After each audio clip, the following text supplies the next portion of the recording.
Good morning student. आज की class में we will discuss previous year JE के क्वेश्चन डिस्कस करेंगे from a topic dimensional analysis. आइए डिस्कस करते हैं। क्वेश्चन नंबर 1 स्टूडेंट हमें गिवन है S unit of a quantity is pascal second और हमें उसका डायमेंशनल फार्मूला फाइंड आउट करना है। अगर स्टूडेंट रिकॉल करें थोड़ा सा, पास्कल हमारे पास यूनिट होता है प्रेशर का और सेकंड की जगह हम लिखेंगे टाइम। और उसके बाद स्टूडेंट प्रेशर हमारा होता है फोर्स ओवर एरिया और टाइम की जगह तो हम टाइम ही लिखेंगे। उसके बाद स्टूडेंट फोर्स का डायमेंशनल फार्मूला सब्स्टिट्यूट करेंगे जो कि होता है ml/t-2 mass into acceleration. Area का डायमेंशनल फार्मूला होता है एल स्क्वायर और टाइम की जगह लिखेंगे टी। तो थोड़ा सिंपलीफाई करेंगे तो हमारे पास जो required dimensional formula given quantity का आएगा that will B ml-1 t⁻²। तो this is our required answer for question number 1। आइए नेक्स्ट चलते हैं क्वेश्चन नंबर 2 पे। क्वेश्चन नंबर 2 जेई का क्वेश्चन है, 2022 का है। यहाँ स्टूडेंट हमें गिवन है energy density is given by the equation you हमारी एनर्जी डेंसिटी है। Energy density stands for energy over volume, that is actually given equal to alpha over beta sine alpha x over के T. या हमें given है beta का हमें dimensional formula find out करना है। गिवन है कि जो एक्स है वो डिस्टेंस है, टी है टेम्परेचर और के हमारा है बोल्ट्जमैन कांस्टेंट है। तो हमें बीटा का डायमेंशनल फार्मूला फाइंड आउट करना है। तो बीटा का डायमेंशनल फार्मूला तो स्टूडेंट हमारे पास तभी आएगा, पहले हमें अल्फा का डायमेंशनल फार्मूला फाइंड आउट करना पड़ेगा। आइए देखते हैं कैसे फाइंड आउट करेंगे। तो देखिए स्टूडेंट, अगर जो हमारी टर्म अगर ऊपर देखें, जो हमारी टर्म साइन के बाद है वो हमारी टर्म कंप्लीटली डायमेंशनलेस होती है, because sine theta cos theta tan theta they are all dimensionless. तो फर्स्ट स्टेप में स्टूडेंट हम यही लिखेंगे कि जो हमारी क्वांटिटी ब्रैकेट में गिवन है, कहने का मतलब है साइन अल्फा एक्स ओवर के T that is dimensionless. Dimensionless का मीनिंग स्टूडेंट ये है कि that is actually m0 l0 t0।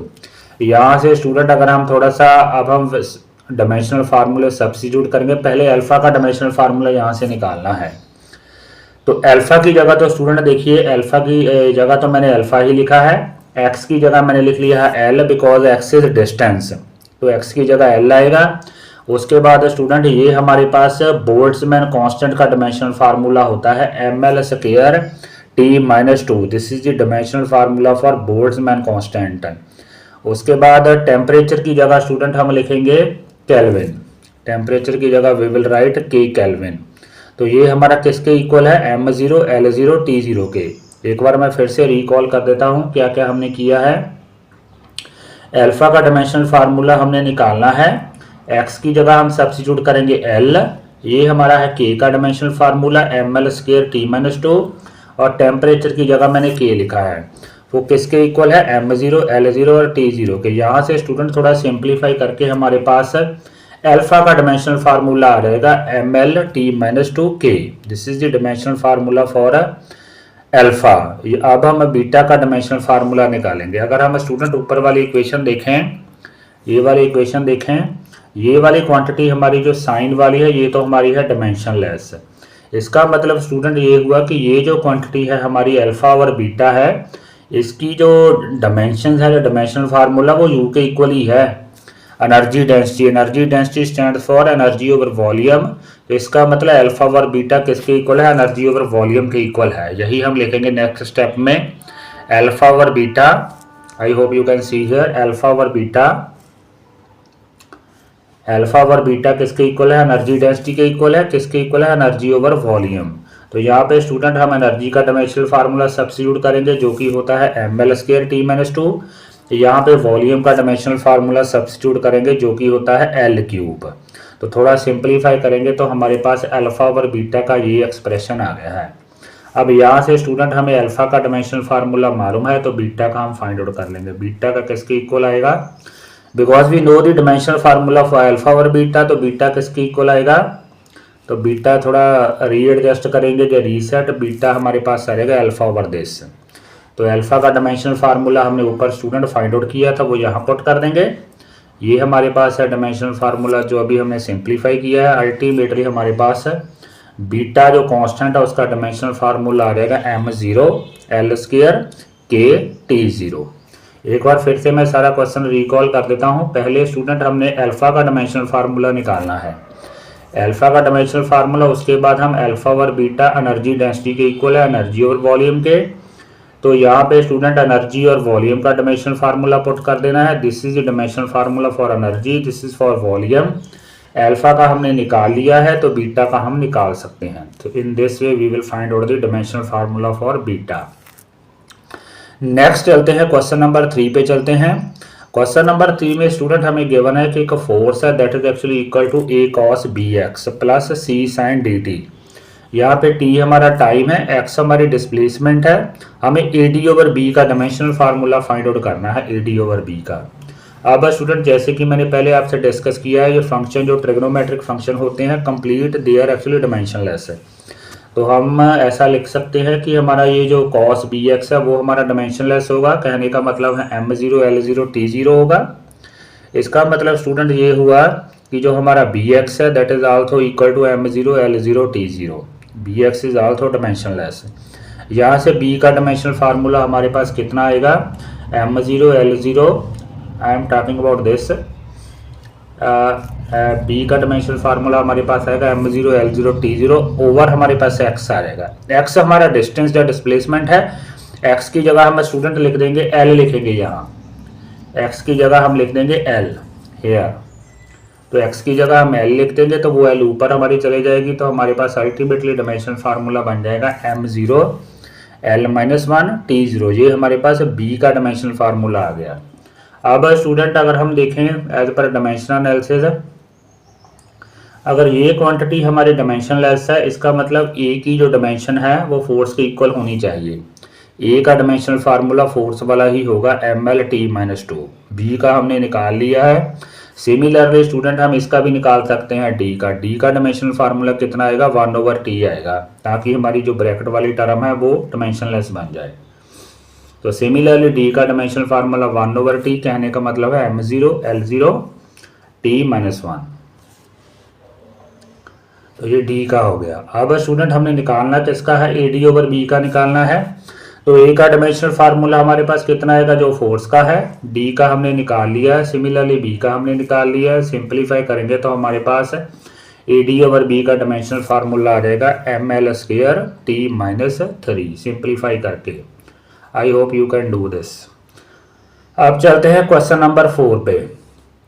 Question number 4 में स्टूडेंट हमसे पूछा है थर्मल कंडक्टिविटी का डायमेंशनल फार्मूला पूछा है। थर्मल कंडक्टिविटी, यहाँ से स्टूडेंट पहले हमें फोरियर इक्वेशन यूज करनी पड़ेगी, जो कि हमारे पास होती है D K over D T that is equal to K A D T over D X. यहाँ पे D K over D T क्या है, that is actually rate of heat flow, और के हमारा थर्मल कंडक्टिविटी है जिसका हमने dimensional formula निकालना है। ए स्टूडेंट हमारे पास है एरिया, डी टी हमारे पास है टेम्परेचर, और डी एक्स हमारे पास है डिस्टेंस। यहाँ से थोड़ा इस इक्वेशन को रीएडजस्ट करेंगे तो के हमारा ये बन जाएगा। अब यहाँ से टर्न वाइज निकाल लेते हैं। पहले हम निकालते हैं स्टूडेंट डी का देखते हैं dimensional formula. Heat student basically energy ही है। हीट का डायमेंशनल फार्मूला तो एनर्जी वाला ही आएगा, जब वर्क वाला you can say M L square T minus two. उसके बाद डी टी का हमारे पास डायमेंशनल फार्मूला आएगा टी, एरिया का आएगा एल स्क्वायर। सिमिलरली स्टूडेंट यहाँ पे टेम्परेचर डिफरेंस का आएगा हमारे पास केल्विन, और डी एक्स का हमारे पास आएगा एल। तो ये सारे डायमेंशनल फार्मूले यहाँ पे पुट कर देंगे, डी के और डी टी एरिया का। तो यहाँ से पुट करेंगे तो हमारे पास कुछ ये आ रहा है स्टूडेंट, देखिए के का डायमेंशनल फार्मूला सिंप्लीफाई करके हमारे पास थर्मल कंडक्टिविटी का डायमेंशनल फार्मूला आएगा M L T minus three K raise to power minus one. So turn wise सब क्वांटिटी के डायमेंशनल फार्मूले फाइंड आउट करके यहाँ सब्स्टिट्यूट कर देने हैं। अब चलते हैं नेक्स्ट स्टूडेंट हमारे पास है एक हमें इक्वेशन गिवन है P plus A over V square V minus B is equal to R D. यहाँ हमें पहले तो ए ओवर बी की वैल्यू फाइंड आउट करनी है in terms of P V. उसके बाद ए ओवर बी का हमें डायमेंशंस भी फाइंड आउट करनी है। देख लेते हैं स्टूडेंट। अगर हम देखें स्टूडेंट, जो हमारी A over V square quantity है, ये क्वांटिटी है पर dimensional analysis A over V square. I am talking about this quantity, ये हमारी प्रेशर की इक्वल होनी चाहिए। तो हम लिखेंगे A over V square is equal to P. यहाँ से स्टूडेंट पी का डायमेंशनल फार्मूला, प्रेशर का डायमेंशनल फार्मूला सब्स्टिट्यूट कर देंगे क्योंकि हम ए का डायमेंशनल फार्मूला निकालना चाहते हैं। तो यहाँ पे एफ का डायमेंशनल फार्मूला निकालेंगे, सिमिलरली ए का निकालेंगे, तो हमारे पास ये हमारे पास ए ओवर वी स्क्वायर का डायमेंशनल फार्मूला आ गया। ए ओवर वी स्क्वायर का this is the dimensional formula for A over V square, simplify करके। सिमिलरली स्टूडेंट हमारे पास जो टर्म है बी हमारी किसके इक्वल है। अगर इस इक्वेशन को एक बार मैं फिर से रिकॉल कर देता हूँ स्टूडेंट, जो ए ओवर वी स्क्वायर टर्म है ये हमारी पी के इक्वल है, प्रेशर के इक्वल, और बी हमारा कांस्टेंट किसके इक्वल है, वो हमारा इसके इक्वल है, वॉल्यूम के इक्वल है।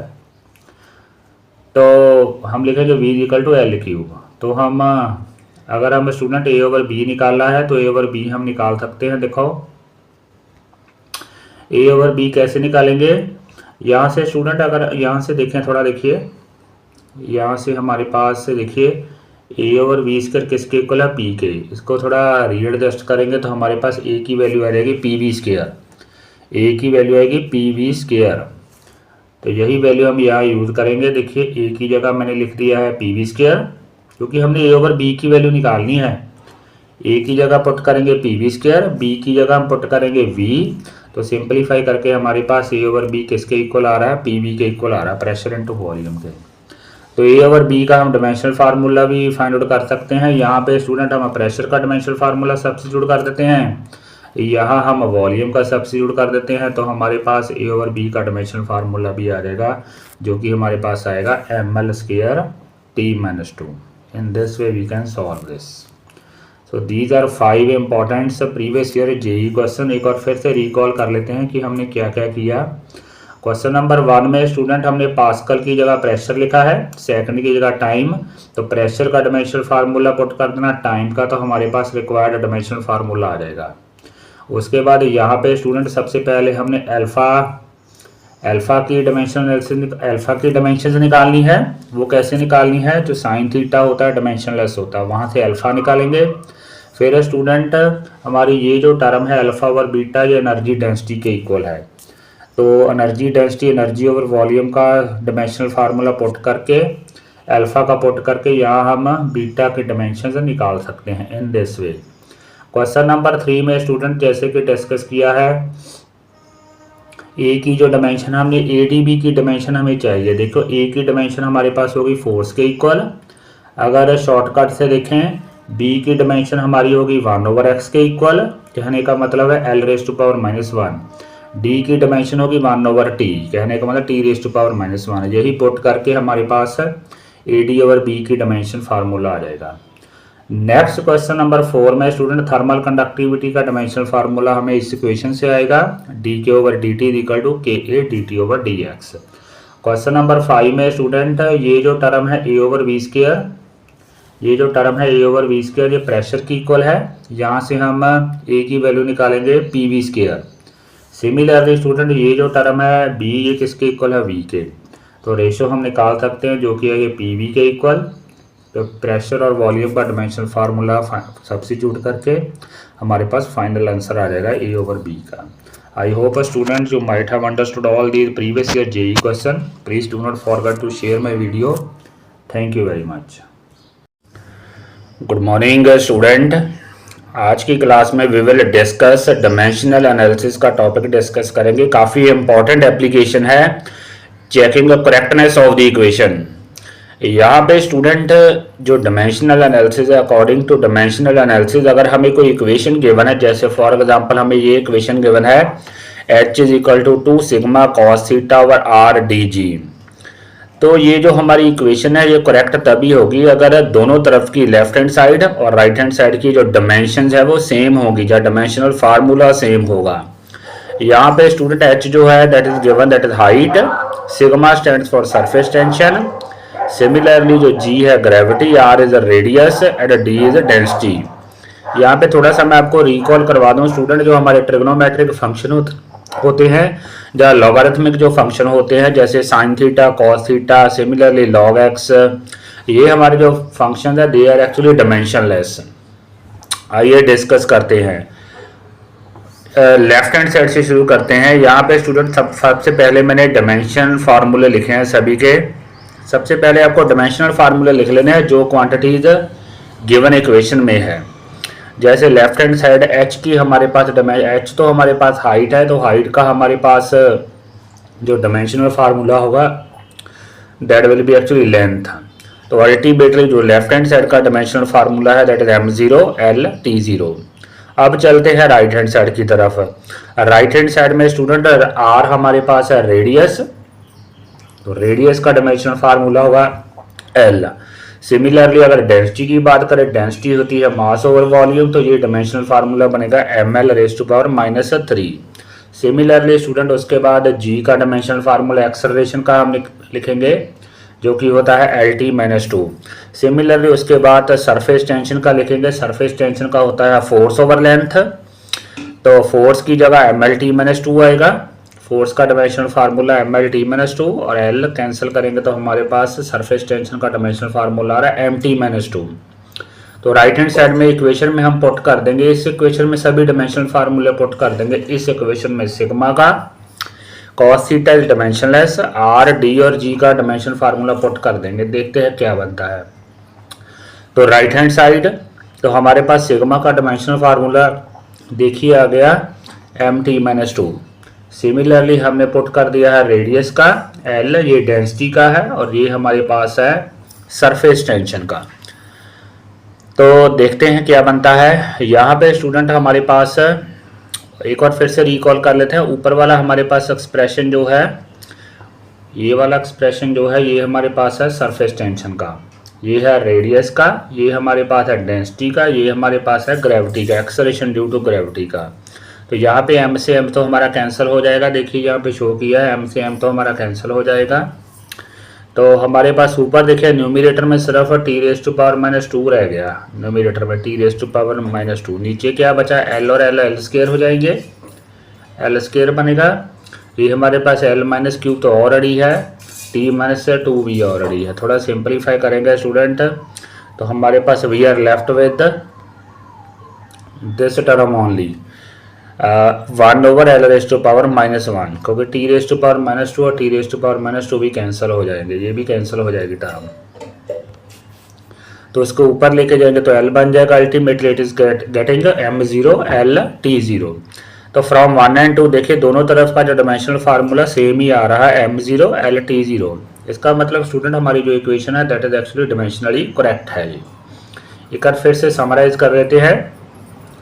सबसे पहले हमने h का डायमेंशनल फार्मूला लिखा जो कि l है, सिग्मा का डायमेंशनल फार्मूला निकाला है, r का, d का, g का सब्स्टिट्यूट करके जस्ट हमने सिंपलीफाई किया है। सिंपलीफाई करके दोनों तरफ dimensional formula is coming correct same, therefore equation is correct. आगे नेक्स्ट चलते हैं। नेक्स्ट हमें इक्वेशन गिवन है v है, v एक्चुअली है volume per unit time, p हमारा है प्रेशर, r रेडियस, ईटा हमारा कोफिशिएंट ऑफ विस्कोसिटी है और l हमारी है लेंथ। तो लेफ्ट हैंड साइड तो देखते हैं, लेफ्ट हैंड साइड है हमारी volume per unit time. Volume का हमारे पास डायमेंशनल फार्मूला होता है L3, टाइम का लिखेंगे T। तो अल्टीमेटली हमारे पास डायमेंशनल फार्मूला बना m0 L3 t⁻⁻1। तो लेफ्ट हैंड साइड का हमारे पास डायमेंशनल फार्मूला आ गया है। अब राइट हैंड साइड चलते हैं। राइट हैंड साइड के लिए स्टूडेंट हमें P, R, ईटा और L का डायमेंशनल फार्मूला निकालना पड़ेगा। P हमारे पास है प्रेशर, P हमारे पास है प्रेशर, तो प्रेशर का डायमेंशनल फार्मूला स्टूडेंट हमारे पास ये बनेगा ml-1 t⁻⁻2। सिमिलरली रेडियस का L, सिमिलरली L का भी L ही बनेगा। ये हमारे पास कोफिशिएंट ऑफ विस्कोसिटी का डायमेंशनल फार्मूला है ml-1 t⁻⁻1। वो हम स्टूडेंट यहाँ से निकाल सकते हैं, इस एक्सप्रेशन से F = 6 पाई ईटा VR से निकाल सकते हैं। 6 पाई जो यहाँ पे डायमेंशनलेस है, तो ईटा हमारे पास आएगा F/VR। F का डायमेंशनल फार्मूला पुट कर देंगे फोर्स का, वेलोसिटी का और लेंथ का। हमारे पास कोफिशिएंट ऑफ विस्कोसिटी का डायमेंशनल फार्मूला देखिए आ गया है ml-1 t⁻⁻1।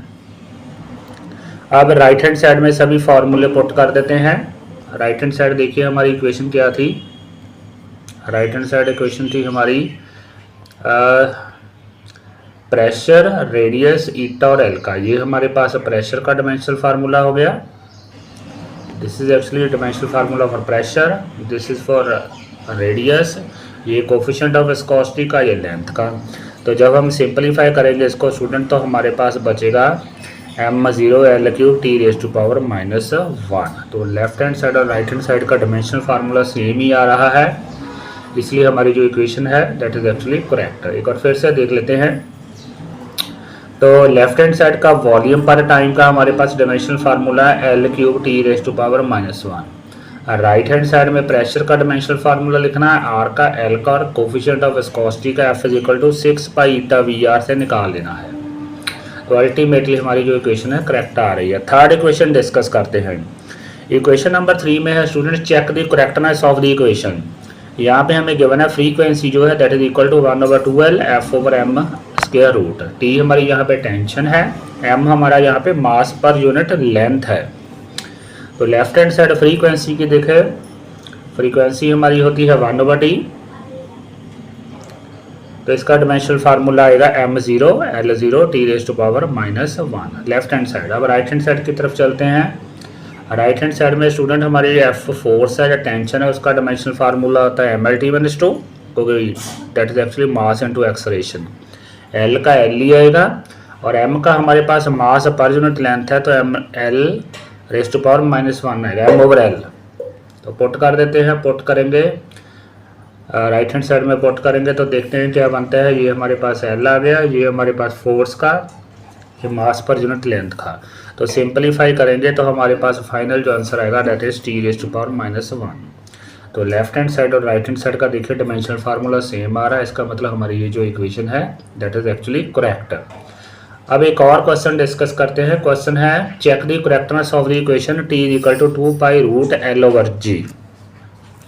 यहाँ पे student left hand side time period है तो वो हमारे पास आएगा m0 L0 T। अगर राइट हैंड साइड देखें, राइट हैंड साइड में स्टूडेंट 2π तो हमारा है डायमेंशनलेस, L की जगह हमारे पास डायमेंशनल फार्मूला आएगा L।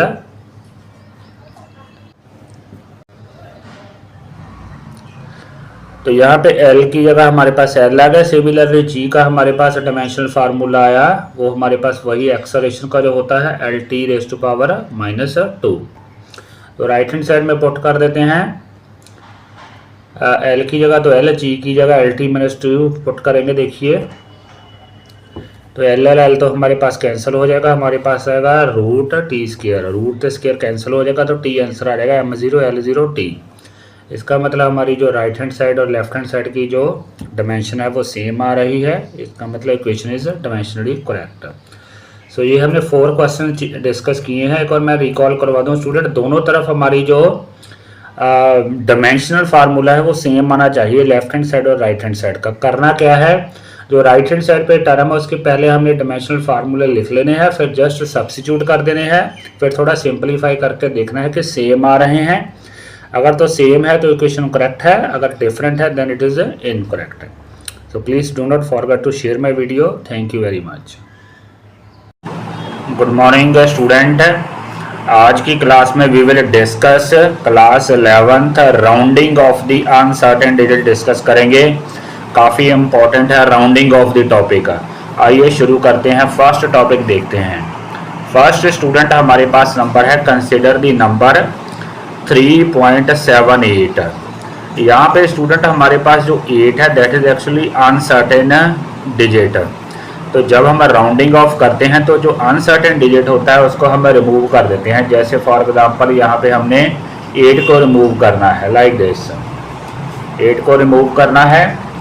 तो रूल स्टूडेंट हमारे पास ये है कि यहाँ पे हमारा जो अनसर्टेन डिजिट है यानी कि 8 जो है that is actually greater than 5। तो अगर हमारा डिजिट अनसर्टेन डिजिट जिसको हमने रिमूव करना है if it is greater than 5 तो हम क्या करेंगे, जो प्रोसीडिंग हमारे पास डिजिट है, कहने का मतलब है जो 7 है उसको हम एक इंक्रीज कर देंगे। 8 हमारा रिमूव हो जाएगा और 7 हमारा इंक्रीज बाय 1 हो जाएगा। तो कहने का मतलब है हमारे पास आएगा 3.78 इज राउंडेड ऑफ टू 3.8। एक बार फिर से डिस्कस कर लेते हैं। ये 8 हमने रिमूव कर दिया है, ऐसे था हमारे पास 3.78। इस 8 को हमने रिमूव कर दिया है बिकॉज ये जो 8 है that is actually greater than 5। तो इस 8 को रिमूव करने के बाद ये हमारा जो 7 है, इस 7 को हम एक इंक्रीज कर देंगे तो हमारे पास फाइनल रिजल्ट आएगा 3.8। This is actually rule number 1। अब नेक्स्ट डिस्कस करते हैं। नेक्स्ट स्टूडेंट हमारे पास है, नेक्स्ट हमारे पास नंबर है 4.53। यहाँ पे हमारा जो अनसर्टेन डिजिट है वो 3 है, हमने 3 को रिमूव करना है और 3 स्टूडेंट हमारा लेस देन 5 है। तो 3 को रिमूव करना है तो 3 हमारा लेस देन 5 है। तो यहाँ पे हम जो प्रोसीडिंग डिजिट है वो अनचेंज रहेगा। इफ़ हमारा जो अनसर्टेन डिजिट जिसको हमने रिमूव करना है दैट इज़ लेस देन 5, तो proceeding digit will remain unchanged. तो जैसे कि फॉर एग्जांपल हमारे पास है 4.53, इस 3 को हम रिमूव कर देंगे, इस 3 को हम रिमूव करेंगे और ये स्टूडेंट हमारा जो 5 है that will remain as such. तो हमारे पास फाइनल जो रिजल्ट आएगा दैट विल बी 4.5। तो 4.53 इज राउंडेड ऑफ टू 4.5। अब थर्ड केस है कि अगर हमारा जो अनसर्टेन डिजिट है वो 5 हो। यहाँ हमारे पास 2 केसेस आते हैं। देखिए पहले हमने एग्जांपल ली है, नंबर हमारे पास है 8.75। तो यहाँ पे देखें तो हमारे पास जो अनसर्टेन डिजिट है वो 5 है, इक्वल टू 5 है। तो यहाँ पे 2 केसेस अराइज। अगर तो स्टूडेंट हमारे पास जो प्रोसीडिंग डिजिट है, जैसे कि उससे पहले, प्रोसीडिंग का मतलब जो उससे पहले है वो ऑड है, तो हम उस नंबर को एक इंक्रीज कर देंगे। 5 हम रिमूव कर देंगे, ये 5 हम रिमूव कर देंगे और उसके बाद जो 7 है उसको इंक्रीज करें। हमारे पास जो फाइनल रिजल्ट आएगा दैट विल बी 8.8।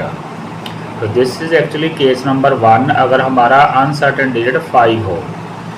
अगर स्टूडेंट हमारा अनसर्टेन डिजिट 5 हो लेकिन उससे पहले वाला जो डिजिट है, प्रोसीडिंग डिजिट है, वो हमारे पास हो इवन, जैसे कि for example you can see here, ये हमारे पास है 5, इसको हमने रिमूव करना है लेकिन जो प्रोसीडिंग डिजिट है वो इवन है, 8 है। तो इवन जो डिजिट होता है दैट रिमेन्स अनचेंज। तो 5 रिमूव किया, हमारे पास जो फाइनल रिजल्ट आएगा दैट विल बी 9.8। तो ये हमारे पास 4 केसेस राउंडिंग ऑफ के अराइज होते हैं। एक और फिर से समराइज कर लेते हैं। केस नंबर 1 में स्टूडेंट हमारे पास है कि अगर हमने जिस डिजिट को रिमूव करना है if it is greater than 5, तो हम क्या करेंगे, जो प्रोसीडिंग डिजिट है, कहने का मतलब है यहाँ पे जो 7 है इसको हम एक इंक्रीज कर देंगे। उसके बाद नेक्स्ट डिस्कस करते हैं। नेक्स्ट हमारे पास है अगर हमारा जिस डिजिट को हमने रिमूव करना है दैट इज़ लेस देन 5, तो फिर हम क्या करेंगे, जो प्रोसीडिंग डिजिट है जहाँ पे जैसे ये 5 है दैट विल रिमेन अनचेंज, ये अनचेंज रहेगा। उसके बाद केस नंबर 3 में है कि अगर अनसर्टेन डिजिट हमारा 5 हो तो फिर क्या होगा कि अगर तो प्रोसीडिंग डिजिट ऑड है तो उसको एक इंक्रीज करेंगे, अगर हमारा इवन है तो that will remain unchanged. Next हमारे पास है arithmetic of significant figures. Arithmetic का मतलब है प्लस और माइनस। यहाँ पे हमने 3 एग्जांपल ली है, 3 नंबर हैं। देखिए फर्स्ट नंबर हमारे पास है 3.75, नेक्स्ट है 4.3, नेक्स्ट है 9.867। तो जब हम इनको ऐड अप करते हैं तो हमारे पास ये रिजल्ट आता है 17.917। तो यहाँ पे जब हम राउंडिंग ऑफ करेंगे स्टूडेंट, अगर हम तीनों डिजिट्स को देखें तो यहाँ पे जो सबसे लीस्ट प्रिसाइज है वो ये है हमारे पास, because this is precise up to only 1 decimal point. तो हमारा जो रिज़ल्ट है वो भी स्टूडेंट 1 डेसिमल पॉइंट तक ही हम लिखेंगे। तो 17, इस 17 को हम रिमूव कर देंगे 17 को, तो हमारे पास फाइनल रिजल्ट आएगा 17.9।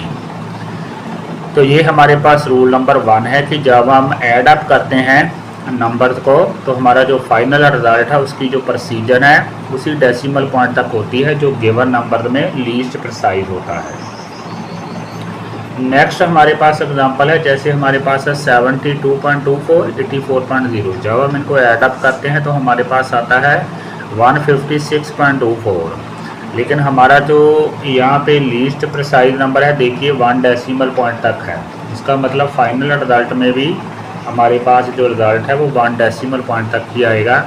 तो 4 हमारा रिमूव हो जाएगा तो फाइनल रिज़ल्ट आएगा 156.2। तो यही स्टूडेंट हमने यहाँ पे समराइज़ किया हुआ है। Final result should retain as many decimal places as are there in number with least decimal places.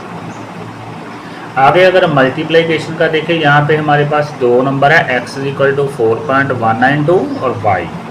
जब हम इनको मल्टीप्लाई करते हैं तो मल्टीप्लाई करके स्टूडेंट हमारे पास ये रिज़ल्ट आता है। ये देखिए, ये हमारे पास रिज़ल्ट है 8.46784। तो ये हमारे पास रिज़ल्ट है।